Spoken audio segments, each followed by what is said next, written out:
બુલેટિનની શરૂઆત કરીશું એક મહત્વપૂર્ણ સમાચાર મળી રહ્યા છે તેનાથી। દક્ષિણ કેલિફોર્નિયાની અંદર ભૂકંપના આંચકા અનુભવાયા હોવાની હાલ ઘટના પ્રકાશમાં આવી રહી છે અને આ સમાચાર મળી રહ્યા છે તે અંતર્ગત રિક્ટર સ્કેલ પર તેની તીવ્રતા માપવામાં આવી છે અને જેમાં 5.1 ની તીવ્રતા અનુભવવામાં આવી છે। ભૂકંપને પગલે સ્થાનિક લોકોમાં પણ ત્યાં ભયનો માહોલ જોવા મળી રહ્યો છે। આ સાથે જ સ્થાનિય પ્રશાસન દ્વારા તમામ પ્રકારની કામગીરી છે તે પણ હાથ ધરવામાં આવી રહી છે। કેલિફોર્નિયાની અંદર ભૂકંપના આંચકા અનુભવાયા છે। દક્ષિણ કેલિફોર્નિયાની અંદર ભૂકંપ જેને લઈ અને સ્થાનિકોમાં ભયનો માહોલ જોવા મળી રહ્યો છે।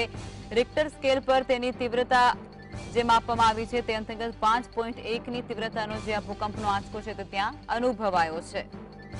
સ્થાનિય પ્રશાસન દ્વારા તમામ પ્રકારની કામગીરી છે તે પણ હાલ હાથ ધરાઈ રહી છે।